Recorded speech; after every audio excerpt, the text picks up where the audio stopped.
La alegría forma parte de la vida cristiana. Es casi un sinónimo de cristianismo, pero así como hay fuentes falsas de alegría, también hay fuentes legítimas que traen la alegría verdadera. ¿Cuáles son las fuentes de la alegría verdadera? Hoy vamos a responder a esta pregunta. Acompáñame, tu programa Fe para Hoy está comenzando.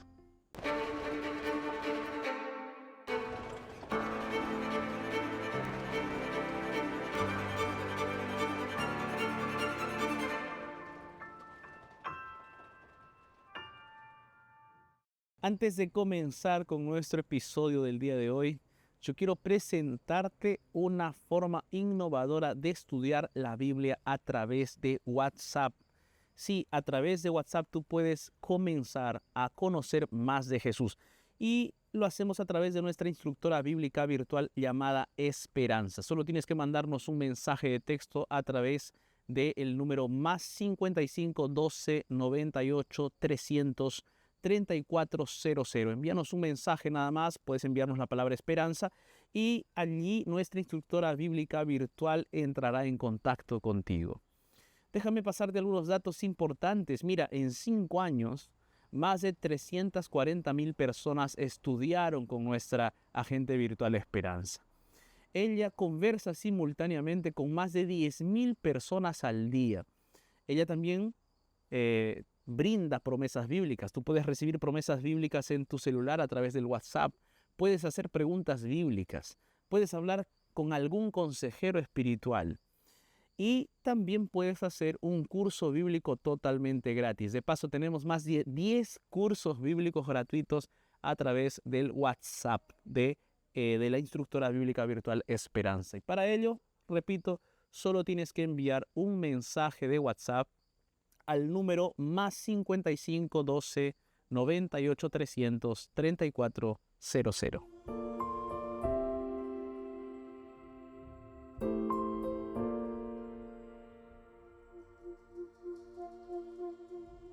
Como hemos visto en otros episodios, la alegría forma parte de la vida cristiana y es casi sinónimo de cristianismo. Como fruto del Espíritu, debe estar presente en la vida de todos los que se han entregado a Cristo. Hoy me gustaría recoger algunas afirmaciones bíblicas que nos muestran las fuentes legítimas de la alegría. Son situaciones que generan o deberían generar mucha alegría en la vida de quienes han comprendido que Cristo los ha salvado y quiere concederles su amor y su justicia. Cuando hablamos de fuentes legítimas de alegría, automáticamente nos viene a la mente la idea de que existen falsas fuentes de la alegría. Estas fuentes generan una sensación que también puede llamarse alegría, pero es una sensación fugaz que a menudo se traduce en sentimientos de culpa que muchas veces resultan en consecuencias físicas. En el libro del profeta Jeremías hay una declaración de Dios sobre la idolatría del pueblo, de la que podemos aprender un principio muy importante. Dice así, lee conmigo: porque 2 males ha hecho mi pueblo. Me han abandonado a mí, que soy fuente de aguas vivas, y han cavado para sí cisternas rotas que no retienen el agua. El texto se encuentra en Jeremías capítulo 2, versículo 13. Podemos leer allí que dice el profeta Jeremías que habían cavado cisternas rotas. Cavar cisternas era una necesidad en tiempos bíblicos. En aquella región las lluvias no eran regulares y cuando caían había que almacenar el agua para utilizarlas en las necesidades diarias. Estas cisternas se excavaban en rocas y a veces las rocas elegidas tenían grietas y poros que impedían almacenar el agua. Dios, como buen maestro, utilizó esta imagen de las cisternas agrietadas para ilustrar lo que el pueblo estaba haciendo. Veamos, la Biblia señala 2 pecados del pueblo. El primero fue abandonar a Dios y el segundo, cavar cisternas agrietadas, que simbolizaban la búsqueda de otros dioses por parte del pueblo de Israel, por supuesto. Es decir, un pecado llevó a otro pecado. Piensa un poco más en esta metáfora. Las cisternas tienen una función bien definida: almacenar agua. Las cisternas agrietadas no cumplen la función para la que fueron concebidas. De esta forma, Dios le decía al pueblo que los falsos dioses parecían ser dioses, pero no podían traer bienestar y felicidad como solo el Dios verdadero lo hacía. De igual manera, hoy la gente busca la felicidad en fuentes rotas. Son situaciones que parecen generar alegría, pero no lo hacen. Al menos no la alegría verdadera. Siguiendo el principio entonces del profeta Jeremías, podemos afirmar que es pecado buscar la alegría en cisternas agrietadas, es decir, buscar la alegría en fuentes impías. Veamos algunas fuentes donde podemos encontrar la verdadera alegría. Por ejemplo, el pronto regreso de Cristo es una fuente de alegría. El evangelista Lucas recoge una de las razones de la felicidad del cristianismo. Lee conmigo Lucas, capítulo 21, versículo 28. Allí, Cristo declaró lo siguiente: cuando comiencen a suceder estas cosas, cobren ánimo y levanten la cabeza, porque se acerca su redención. Levantar la cabeza es sinónimo de alegrarse. Pensemos un momento en esta fuente de alegría. Jesús estaba describiendo las señales de su regreso, de que su regreso estaba cerca.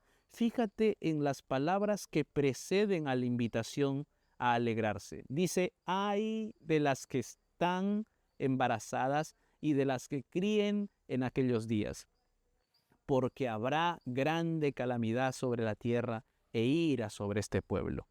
Caerán a filo de espada y serán llevados cautivos a todas las naciones. Jerusalén será pisoteada por los gentiles hasta que se cumplan los tiempos de los gentiles. Entonces habrá señales en el sol, en la luna y en las estrellas. Y en la tierra habrá angustia de las naciones por la confusión ante el rugido del mar y del oleaje.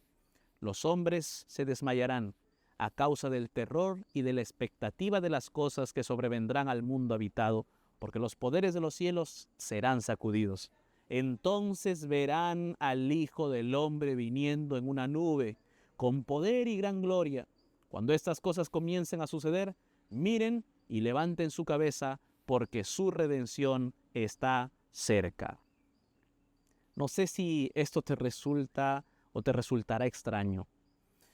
Imagínate un mundo que sufre angustia, agitación en la naturaleza y conmoción social hasta el punto de que la gente se desmaya de terror. En realidad, no necesitamos imaginarlo. Ya lo estamos viviendo. La gran pregunta es: ¿cómo podemos obtener alegría ante situaciones así? Lo que nos alegra ante las señales del regreso de Cristo no son las señales en sí, sino es el regreso de Cristo. Cuanto más se convulsiona este mundo, más cerca estamos de encontrarnos con Cristo en persona. Entonces te pregunto, ¿te alegra el corazón pensar que Jesús está a punto de regresar? He conocido a personas que desean que Jesús regrese, pero quieren que ocurra después de graduarse, después de casarse, después de hacer el viaje de sus sueños, etc.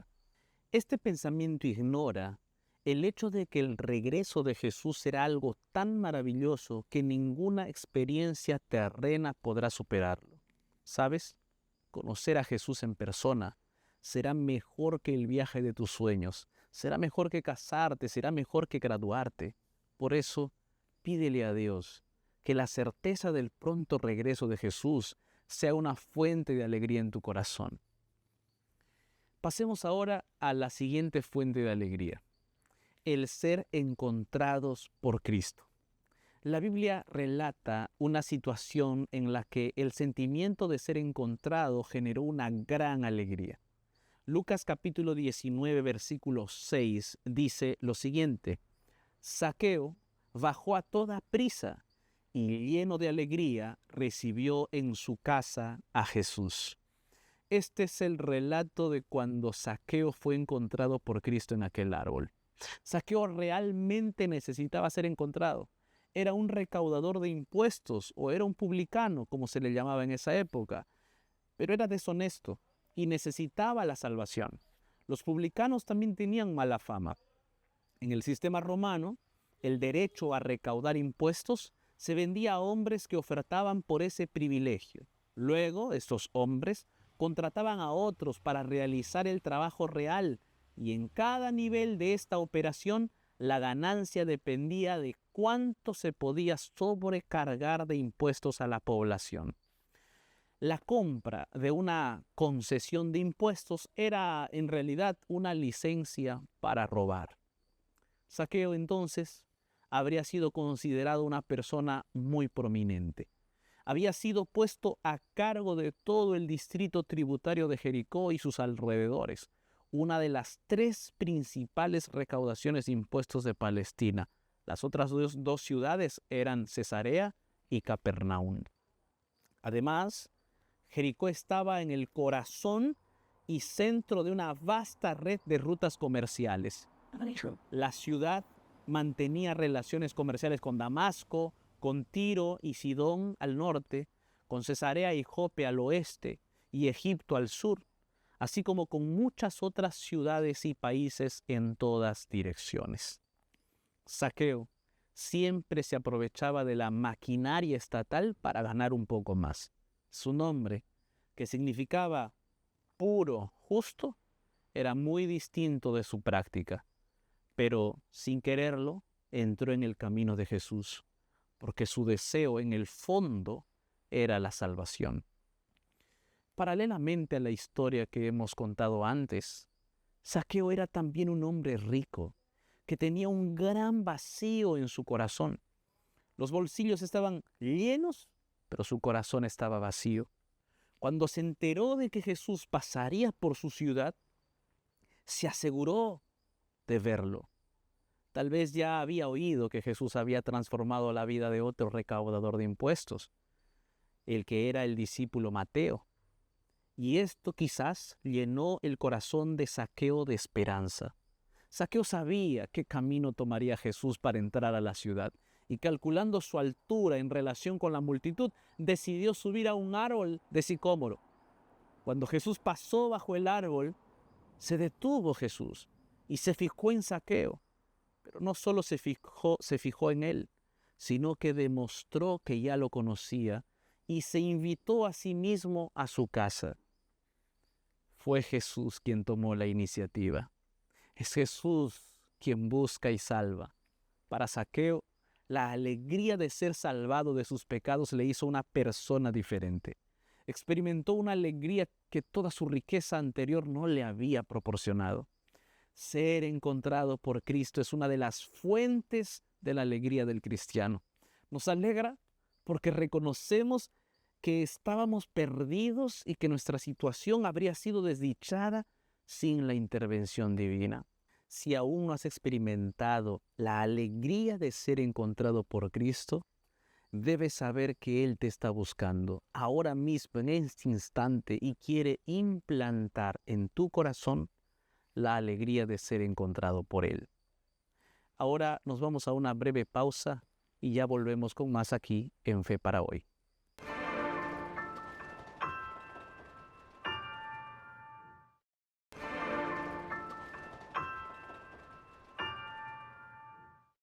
Continuando con nuestro episodio del día de hoy, otra fuente de la verdadera alegría sería entender que la salvación de Dios está con nosotros en medio del dolor. En los últimos años hemos vivido tiempos muy difíciles en todo el mundo. La pandemia del COVID-19 se ha sumado al miedo al terrorismo, a la decadencia moral, a la persecución religiosa y a tantas otras cosas que traen angustia al corazón de las personas. El Salmo 35 es un lamento y un testimonio de David sobre las diversas angustias que atravesaba. Pero en el centro del Salmo encontramos una declaración de alegría. Dice así: entonces yo me alegraré en el Señor, me regocijaré en su salvación. Es muy importante señalar que la alegría que sentía el salmista era fruto de la constatación de que a pesar de todos los problemas por los que atravesaba, la salvación le llegaría. David nos dio un ejemplo de cómo encontrar la alegría en Dios a pesar de las malas circunstancias por las que pasamos. Quiero darte ahora otro ejemplo, esta vez más reciente, de alguien que no perdió su alegría en Dios a pesar de atravesar malas situaciones. Me refiero a Viktor Frankl. Frankl era un psiquiatra austríaco nacido en 1905 y fallecido en el año 1997. Su biografía es impresionante en todos los aspectos. Llevó una vida académica de éxito, realizó investigaciones científicas que siguen siendo relevantes hoy y experimentó emociones que demostraron una gran capacidad de recuperación. Entre los aspectos de su vida, me gustaría destacar uno que me impresiona cada vez que pienso en él. Fue en medio de un gran sufrimiento cuando desarrolló su más profunda fe en Dios. En 1938, los nazis se anexionaron a Austria y la familia de Viktor Frankl, que era judía, corrió grave peligro. Él ya era un psiquiatra respetado en su país y tenía la oportunidad de marcharse a vivir a otro país donde su vida no corriera peligro. Sin embargo, decidió quedarse en su país y ayudar a la gente. A menudo chocó con la ideología nazi al negarse a practicar la eutanasia a los judíos. Cuanto más tiempo pasaba, más peligraba la vida de la familia Frankl. El antijudaísmo golpeó a la familia de Viktor Frankl. Su esposa recién casada, Tilly Grosser, fue obligada a abortar a su primer hijo por las tropas nazis. Los padres y la hermana de Viktor fueron enviados a diferentes campos de concentración, al igual que él y su esposa. Todos murieron. El padre y su esposa de agotamiento y la madre enviada a las cámaras de gas. Su hermana sobrevivió como refugiada en Italia y Víctor pasó 3 años en condiciones terribles. Esas condiciones que más tarde se convirtieron en mensaje de esperanza en su libro titulado En busca de sentido. Vivir todas estas tragedias podría considerarse motivo suficiente para perder toda la fe en Dios. Pero eso no fue lo que le ocurrió a Frankl. Después de perder a tantos seres queridos de forma tan trágica, su fe se fortaleció y salió de aquella situación más fuerte que antes. Sus libros y su trabajo como psiquiatra salvaron vidas y animaron a mucha gente. Viktor Frankl, por su parte, garantiza que sobrevivió a los campos de concentración gracias a su fe personal en Dios que le daba y le mostraba el sentido de la vida. No fue solo Viktor Frankl quien no perdió su fe en Dios tras los horrores del nazismo y los campos de concentración. Hay muchas historias de hombres y mujeres que vivieron los horrores acontecidos en aquellos horribles lugares, pero siguieron creyendo en Dios. Millones de judíos fueron brutalmente asesinados y, sin embargo, muchos en el pueblo judío siguen creyendo profundamente en Dios. Nadie en su sano juicio puede negar que el mal existe en nuestro planeta y que cuando nos lo enfrentamos, nuestra fe en Dios se pone a prueba. Hay muchos ejemplos de personas que han vivido tragedias y no han perdido la fe en Dios, sino que han encontrado la alegría en Cristo. El canto de María, Madre de Jesucristo, es un ejemplo de ello. Dijo en Lucas capítulo 1, versículo 47, lo siguiente: mi corazón está lleno de alegría a causa de Dios, mi Salvador.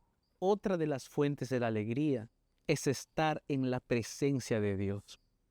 Cuando amamos mucho a alguien, nos da gusto estar en su compañía. Tomemos, por ejemplo, una pareja que se ama. El hombre hace todo lo posible por estar con su amada y viceversa. Los momentos que ellos pasan juntos son tan buenos que el tiempo parece pasar más rápido. Todo esto se debe a una cosa: se aman. La Biblia enseña que la presencia de Dios es una fuente de alegría. Fíjate en lo que escribió el salmista. Lee conmigo este texto. Dice así: que los justos se alegren, que se gocen en la presencia de Dios, que estén llenos de alegría. Observe que en un solo versículo hay 3 expresiones que indican alegría. El salmista dice: alégrense, gócense y estén llenos de alegría. Esta repetición es una forma de resaltar el hecho de que los cristianos deben vivir con alegría. El motivo de esta alegría es estar en la presencia de Dios. Este es un aspecto que debe llevarnos a reflexionar. Cuando amamos a Dios, estar en su presencia es siempre un motivo de alegría. La pregunta importante sería: ¿cuándo estamos en presencia de Dios? Veamos. Mira, uno de los momentos en que estamos en la presencia de Dios es cuando abrimos su palabra para estudiarla. ¿Te has puesto a pensar alguna vez en el privilegio de poder estudiar un libro en la presencia de su autor? Con la Biblia siempre es posible hacer eso, y eso genera alegría. Otro momento en el que estamos en presencia de Cristo es cuando vamos a la iglesia para adorar. El Señor está presente cuando sus hijos deciden alabarlo colectivamente. Por eso, estar en la iglesia para adorar debe ser una fuente de alegría para el cristiano. Sin embargo, no solo estamos en la presencia de Dios durante los momentos santos. El verdadero cristiano comprende que debe estar en la presencia de Dios en todo momento. Cuando trabaja, cuando practica deporte, cuando se reúne con amigos, cuando come. En resumen, siempre debemos estar en la presencia de Dios. Este es el principio contenido en la declaración inspirada del apóstol Pablo cuando dijo: en conclusión, ya sea que coman o beban o hagan cualquier otra cosa, háganlo todo para la gloria de Dios. Alegrémonos, pues, de lo eterno, es decir, alegrémonos de estar en la presencia del Padre. Otra fuente de la alegría es la adoración a Dios. ¿Alguna vez te has preguntado o te han preguntado a ti: ¿vas a ir al culto hoy? Seguramente que sí te han preguntado eso. Pero ¿alguna vez te han preguntado: ¿vas a ir a la iglesia a adorar? Probablemente muy pocas veces. Mira lo que exhorta la Biblia en Salmos capítulo 100, versículo 2. Adoren al Señor con gozo, vengan ante Él cantando con alegría. Este versículo nos invita a adorar y no solo a asistir al culto, pero también nos enseña que la adoración está relacionada con la alegría. La adoración es una fuente de alegría. Sin embargo, hay algo que me gustaría destacar. El motivo para alegrarse en un culto no está directamente relacionado con el estilo de música que se canta, ni con la elocuencia del predicador, ni mucho menos con el tamaño de la iglesia o la comodidad ofrecida en la iglesia. No, la alegría está vinculada a la persona a la cual se rinde culto, es decir, a Dios. Cuando entendamos el principio bíblico de que la alegría de un culto reside en que adoramos a Dios, entonces no importará si la música me gusta o no, o si el predicador dijo cosas que yo quería oír, o si fue elocuente o no fue elocuente, si fui a la iglesia con la intención de adorar y adoré, ese momento me traerá alegría. El culto no es una transacción comercial. No doy diezmos y ofrendas para recibir un buen culto. Vamos al culto para adorar a Dios. Y allí, en nuestro encuentro con Dios, encontramos alegría. Como conclusión de lo que hemos hablado hoy, podemos afirmar que la verdadera alegría tiene en realidad una fuente: Dios, el retorno de Cristo, su obra salvadora, y la adoración tienen sentido solamente en la persona de Jesús. ¿Quieres hoy beber de la fuente de la alegría? Entonces dirige tu mirada a Cristo, conversa con Él, camina con Él, deja que Él dirija tu vida. y entonces experimentarás la verdadera alegría. Yo quiero invitarte para orar el día de hoy. Puede ser. Cierra tus ojos. Ora conmigo. Padre Santo, Dios poderoso. Señor, vivimos muchas dificultades, pasamos por diferentes circunstancias. A veces las cosas que vivimos en nuestro mundo pueden producirnos tristeza, pueden producirnos dolor. Pero Señor, ayúdanos a encontrar la fuente de la verdadera alegría en medio de todas las tragedias. Queremos encontrarnos contigo cada día, Señor. Tú eres la fuente de nuestra verdadera alegría. Oramos esto en el nombre de Jesús. Amén, Señor.